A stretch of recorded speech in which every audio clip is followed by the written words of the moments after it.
부동산 시장에 찾아온 역대급 한파. 전세 시장에도 빨간불이 켜졌습니다.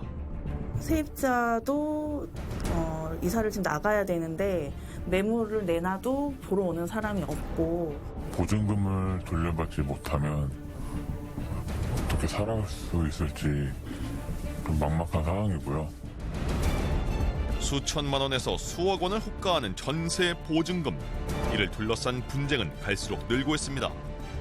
세입자가 지급하는 돈을 가지고 기존 임차인에게 내주는 이런 구조가 항상 진행이 되다 보니까 관행처럼 굳어져 있기도 하고, 돌려줄 능력이 없습니다. 쉽게 말하면 그 돈은. 없으면 다음 세입자가 없을 경우에는 사고가 나게 되겠죠. 누군가의 전 재산을 노리는 전세 사기는 점점 더 교묘해지고 있습니다. 시세를 조작할 수 있게끔 판이 깔려 있어요. 말이 안 된다, 위험하다. 어떻게 5천만 원짜리 시세 빌라를 9천만 원에 대출을 해줄 수가 있냐. 근데 계약서만 작성해서 가져가면 대출을 해준대요. 부동산 하락기, 서민의 주거 사다리가 모두를 위협하는 깡통이 되기까지 전세의 두 얼굴을 취재했습니다.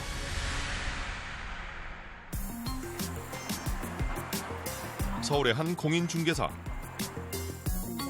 새 학기를 앞두고 한창 전세 손바뀜이 많을 때지만 손님들의 발길이 뜸합니다.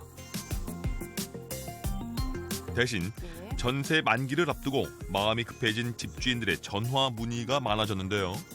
그 1층에 상가 있잖아요. 그 카센터. 5억 5천에 들어갔던 전세가 지금 5억 아래로 떨어졌잖아요. 그러면 지금 집주인은 한 7, 8천이라는 돈을 다른 데서 구해오셔야 되는데, 주인분들은 그 돈을 통장에 그대로 넣어놨다가 반환을 하는 게 아니어서 필요 목적에 따라서 쓰기 때문에 갑자기 그 돈을 어디서 마련할 수가 없잖아요. 전세가는 떨어지고 매물도 늘어났지만 임차인들은 전세 계약에 조심스러운 분위기입니다. 임차인들이 예전에는 그 건물만 봤는데 집주인 성향을 물어보는 분들도 꽤 많으세요. 또 나름 정보를 많이 알아갖고 오셔가지고 얘기하거든요. 잔금일, 이 길까지는 근저당 설정이나 다른 그런 걸 하면 안 된다. 이런 특약을 넣어달라고 합니다. 현재 서울 아파트 전세 매물은 약 5만 5천여 건. 전세난이 심했던 2021년 7월에 비해 3배 가까이 매물이 쌓였습니다.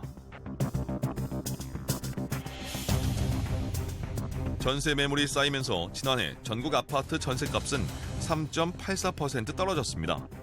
IMF 위기 이후 24년 만에 최대 하락폭인데요. 전세 만기를 앞둔 임대인들은 그야말로 비상이 걸렸습니다. 임대인 강서영 씨는 2년 전 5억 6천만 원의 전세 계약을 맺었는데요. 지난달 만기가 지나도록 새 임차인을 구하지 못했습니다. 전세금을 낮춰봐도 소식이 없는데요. 세입자도 이사를 지금 나가야 되는데 매물을 내놔도 보러 오는 사람이 없고, 너무 저가 전세가가 나와 있는 상태라서 거의 지금 거래가 없다고 봐야 되는 거죠. 걱정을 많이 하시고, 또 전화나 문자로도 계속 이제 툭툭을 하시는 연락이 계속 오고 있는 상태예요. 보증금을 돌려받아야 하는 임차인도, 보증금을 돌려주어야 하는 임대인도 발만 동동 구르고 있는 상황. 대부분의 임대인들은 전세를 놓으면서 세입자를 구하지 못하거나 전세 보증금을 대폭 낮춰야 하는 상황을 예상하지 못했다는 반응입니다.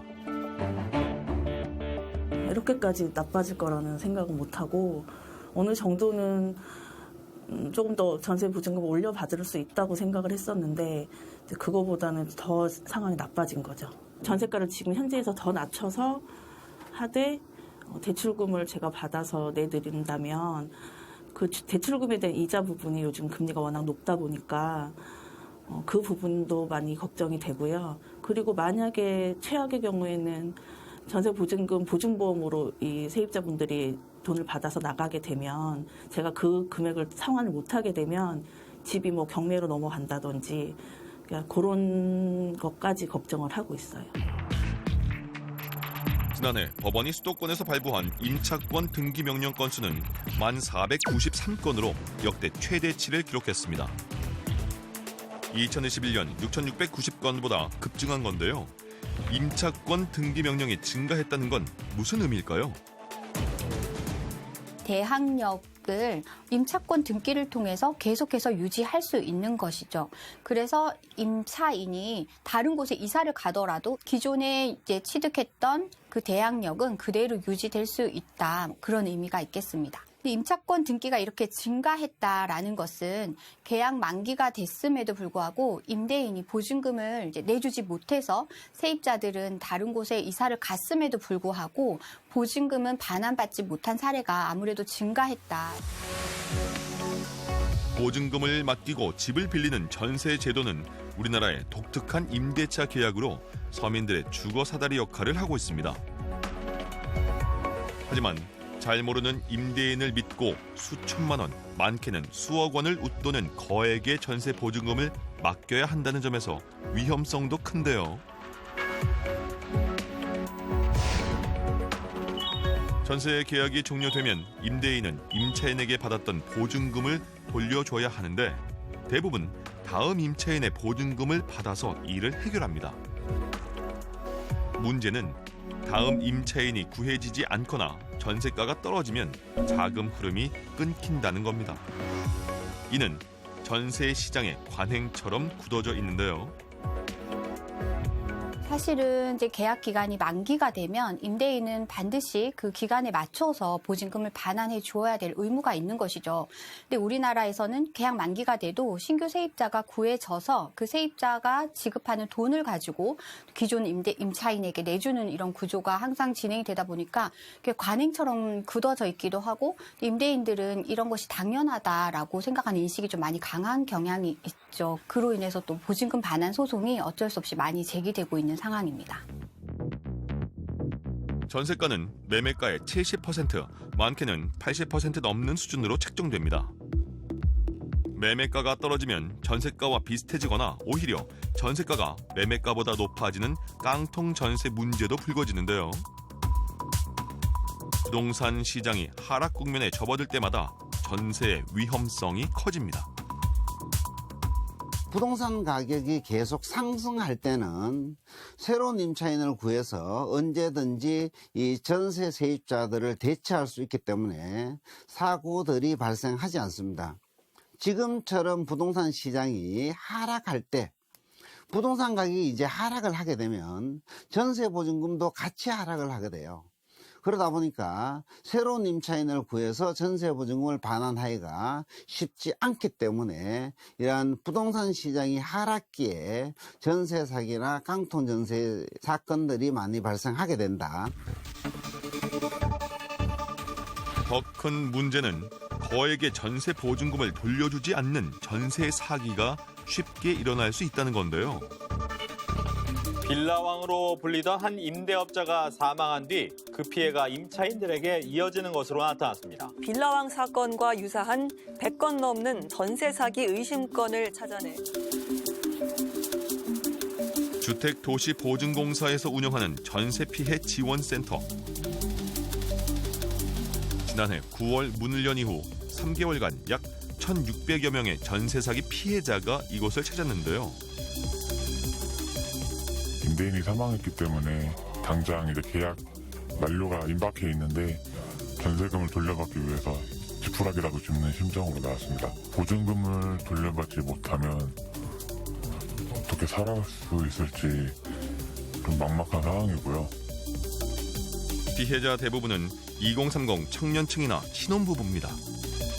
한옥이 좀 안 돼요. 신혼집을 마련하려고 좀 들어왔던 거였고, 그래서 보증금 중에 일부는 그 부모님이 사실 좀 지원해 주신 것도 있는데, 네. 그래서 아직 말을 못했어요. 결국은 또 경매 이런 거 넘어가도록 좀 절차를 밟는 게 좀 최대한 빠른 방법일 거다라고는 하는데, 이 집을 사실 이렇게 높은 금액을 주고 사실 또 낙찰을 받으려고 하는 사람이 있을까. 결국은 경매를 저희가 낙찰을 받아야 되는 상황이 올 것 같은데, 그래서 좀 네. 전세 피해 지원센터는 지난 12월 고의적인 사기 의심 사례 106건에 대해 수사를 의뢰했는데요. 그 월세를 살고 있는데 전세 계약을 추가로 계약해가지고 또 보증금을 편취하는 그런 이중 계약, 그리고 뭐 한번 잠깐 나갔다 오면 돈 돌려줄게라고 임차인을 속여가지고 그 우선 변제권, 그러니까 전출을 해버리면 우선 변제권이 없어지는데 그런 우선 변제권을 상실하게 해가지고 보증금을 잃게 만드는 이런 그 우선 변제권 침해 사례. 그리고 제일 많은 사례는 역시 무갭 깡통 투자입니다. 처음부터 보증금을 반환할 의사 없이 매매가에 육박하는 그런 전세 보증금을 책정하고 추후에 계속 수수료와 리베이트를 구조로 계속 이렇게 돌려서 거품을 키운 다음에 결국 마지막에 집단적으로 그런 임대 보증금을 돌려받지 못하는 그런 피해를 양산하는 그런 무갭 깡통 피해 사례가 제일 많이 호소되고 있고요. 전세 사기 피해가 집중된 인천광역시 미추홀구. 신축 빌라와 소형 아파트가 밀집해 있습니다. 건물이 통째로 피해를 당한 곳도 많은데요. 빨간, 분홍색으로 표시된 상업지와 관련이 되어 있습니다. 작은 면적에서 높은 건물을 지을 수가 있어요. 다시 말해서 많은 주택수를 지을 수 있었고 또 신축으로 짓다 보니까 이 사람들이 당장은 좋아 보이거든요. 깨끗해 보이고. 2개 동 104세대가 전부 경매에 넘어간 아파트. 임대인은 단 2명입니다. 몇 개월 전까지도 신규 전세 계약을 맺었던 임대인이 채무를 갚지 않아 경매 절차가 진행 중인데요. 이곳에 살고 있는 안상미 씨의 전세 보증금은 7,200만 원. 계약 당시 1억 4,300만 원의 근저당이 있었지만 중개사는 위험하지 않다고 했습니다. 최고 설정액이기 때문에 한 130% 정도 설정된 금액이기 때문에 그 대출금의 원금은 1억 1,000만 원대다.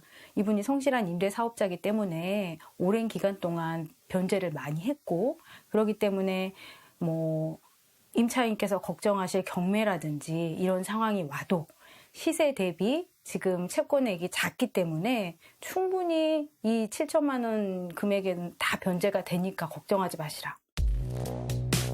이상한 낌새를 발견한 건 어느 날 모든 세대 우편함에 경매 관련 안내문이 꽂혀 있는 걸 발견하면서부터입니다. 가까스로 연락이 닿은 임대인은 곧 채무를 상환하겠다고 했지만 이곳 임차인들은 의도적인 전세 사기를 의심하고 있는데요. 유지가 될 수 있었던 건데 이 아파트만 그런 게 아닌 것 같더라고요. 그래서 저희가 동네를 돌면서 좀 봤어요.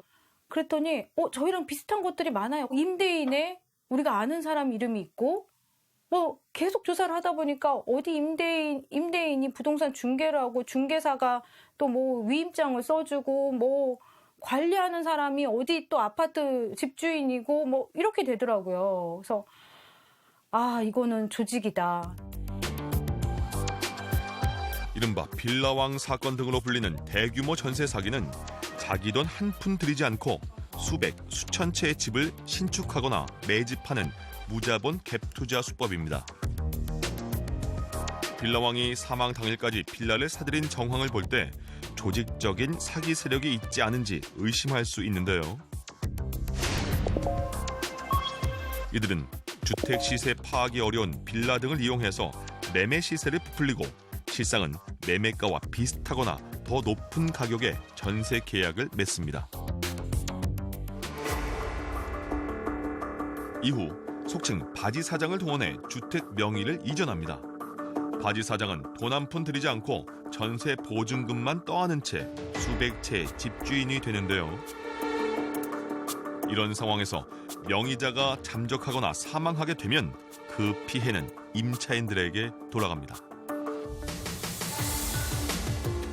전세 보증금이 생각보다 높아도 혹은 근저당이 있어도 피해자들이 전세 계약을 맺었던 데에는 이유가 있습니다. 신축 빌라 사실 조심해야 된다는 얘기 많이 들었었는데 그 보증보험이나 이런 걸 다시 이제 가입이 된다고 하기도 하고 문제가 생기더라도 보증보험 절차 밟아서 그냥 보증금 일단 받고 뭐 나가면 좀 해결이 되지 않을까 생각했었는데 주택도시보증공사 같은 공공기관의 전세보증금 반환 보증을 악용해서 임차인을 안심시키는 건데요. 전세보증금 반환 보증은 임차인 보호라는 공적 기능을 위해 임대인이 수백, 수천 채를 임대해도 선순위 채권과 전세보증금이 주택 매매가보다 높지 않으면 반환 보증을 서줍니다. 임차인들이 임차 보증금을 돌려받지 못하고 거주 이전을 하지 못하는 이러한 어떤 사건들이 많이 발생하다 보니까 정부에서는 이 제도를 이제 보완하기 위해서 예전에는 서울보증보험에서만 이러한 상품을 운영했었는데 서울보증보험 같은 경우에는 그래도 기본적으로 어떤 이익이라든가 수익이라는 측면들을 많이 검토를 해서 이제 상품을 운영을 해야 되잖아요, 그죠? 그러다 보니까 이제 부실채권에 대해서는 보증을 안 쓰는 문제가 발생하게 되는 거예요. 그래서 그러한 문제들을 이제 해결하기 위해서 이제 허그라는 국가기관을 통해서 상품을 개발해서 소비자들에게 제공하는 이런 형태로 이제 운영이 되고 있는 거죠. 문제는 시세 산정이 어려운 경우인데요. 이 경우 주택도시보증공사는 공시가격의 150% 혹은 감정평가사의 감정가를 주택 매매가로 인정해 줬습니다. 선순위 채권이 없다면 보증 기준이 되는 공시가격 150%만큼 전세 보증금을 받아도 보증을 서준다는 얘기입니다. 공시가격의 150%라는 얘기는 계산해 보시면 보통 이제 공시가격이 시세의 한 60에서 70%로 발표가 되지 않습니까? 그러면 이제 70% 가정하면 150%를 계산하시면 105%가 나와요. 매매가보다 높지 않아요. 거기서부터 출발이 잘못됐겠죠? 공시가 150%를 적용하면 거의 모든 빌라의 전셋값이 매매 시세를 역전하게 되는 것이 현실인데요. 일부 감정평가사의 허술한 감정가 역시 주택 가격으로 인정됩니다. 경매 사태가 벌어진 이후 안상미 씨는 한 가지 제안을 받습니다. 현재 7,200만 원인 전셋값을 2억 5천만 원으로 높여 재계약한 후에 보증보험에 가입해 보증금을 돌려받으면 된다는 제안이었는데요. 아니 이게 왜 2억 5천이나 돼요? 지금 시세가 그래. 가능해요? 가능해. 이걸 하는 업체들이 따로 있어. 시세를 조작할 수 있게끔 판이 깔려 있어요. 허그에 가서 물어봤어요. 이게 지금 시세가 요거밖에 안 되는데 이런 금액이 어떻게 나오죠? 그랬더니 감정평가서가 들어오면 그 금액도 인정이 됩니다. 감정평가서요? 정말이더라고요. 그러니까 이들이 감정평가 원하고 결탁을 하면 시세를 부풀릴 수 있더라고요. 국가의 보증이 가능한 공시가 150%는 전세가를 높이는 발판이 됩니다. 과도한 전세가는 부동산 하락기마다 깡통주택이라는 시한폭탄이 되는데요. 문제는 부풀려진 시세로 만들어진 전세 계약서만 있으면 또 그만큼의 전세 대출이 쉽게 이루어진다는 겁니다. 저 같은 경우에도 얼마 전에 시세 5천만 원짜리를 9천만 원에 그래서 대출해 준다고 계약서를 좀 작성을 해달라고 그렇게 아시는 분이 찾아오기도 했었어요. 그래서 내가 이거는 말이 안 된다, 위험하다. 어떻게 5천만 원짜리 시세 빌라를 9천만 원에 대출을 해줄 수가 있냐. 근데 계약서만 작성해서 가져가면 대출을 해준대요. 이게 현재 시스템입니다. 대구 경찰에 붙잡혔습니다. 지난해에는 가짜 전세 계약서를 만들어 전세 대출금을 가로챈 일당이 경찰에 붙잡히기도 했는데요. 검거했고 이중 총책 A씨 등 7명을 서민의 주거 안정을 위해 실시한 전세 대출이 전세값을 끌어올리고 깡통 전세를 양산했다는 지적이 끊이지 않고 있습니다. 전세보증금은 왜 과다해졌을까요? 정부에서 전세 대출을 해주니까 과다해졌겠죠. 만약에 경매가 간다고 할 경우라도 보통 70% 선 정도의 회수는 됩니다. 그 물건에 대해서. 그러면 한도를 50%나 60% 했을 경우에 어떤 문제가 터질까요? 사고가 나도 경매라는 절차를 거치거나 시간이 걸리겠지만 뭐 임차인 경매를 통하는 과정을 거친다 할지라도 원금 회수가 되지 않겠습니까? 정부에서 애초에 부담 가능한 선에서만 대출을 해줬어야죠. 가이드를 두고. 그렇다면 사고가 나도 전혀 문제가 없겠죠? 전세 사기 피해를 예방하기 위해 국가가 보증을 서기 전 악성 임대인이나 부실 채권을 거릴 장치가 필요하지만 정부는 보증을 더 확대한다는 방침입니다. 원하는 사람은 원칙적으로 모두 보증보험에 가입할 수 있도록 국가의 보증 여력을 키우는 정책을 과감하게 추진하겠습니다. 주택도시 보증공사가 집주인을 대신해 세입자에게 보증금을 돌려준 대위 변제액은 매년 증가하고 있습니다. 지난해 11월까지 집계된 금액은 이미 2021년 기록을 훌쩍 넘어섰는데요. 기본적으로 부실 채권이에요. 현실적으로 받아들이기가 상당히 어렵다는 얘기입니다. 그러면 결국 이제 허그라는 것은 국가기관이기 때문에 국민의 세금으로 메꿔줘야 되는데 허그에서 보증을 쓸 때 좀 더 심사를 철저하게 해서 이 채권이 안전할 때 보증을 쓸 수 있는 제도로 이 제도를 운영하는 것이 어떻게 보게 되면 좀 더 바람직한 방향이다. 만약에 이제 임차인이 이 집에 이제 임대차 계약을 체결하려고 하는데 이 집은 전세 보증금 반환 보증보험에 가입을 할 수 없다.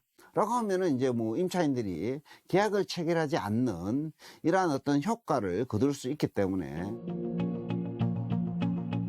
정부는 공시가격 인정 기준을 140%로 낮추고 올 4월부터는 전세 계약 후 임대인의 국세 체납 여부를 열람할 수 있게 합니다. 전세 계약을 체결할 때에는 지역에서 검증된 공인중개사를 통해 임대인을 직접 만나고 대항력 발생 전 매매나 근저당 설정, 임대인 변경 등을 하지 않는다는 특약도 명시하는 것이 좋습니다. 결국 개인의 주의가 필요한 상황인데요.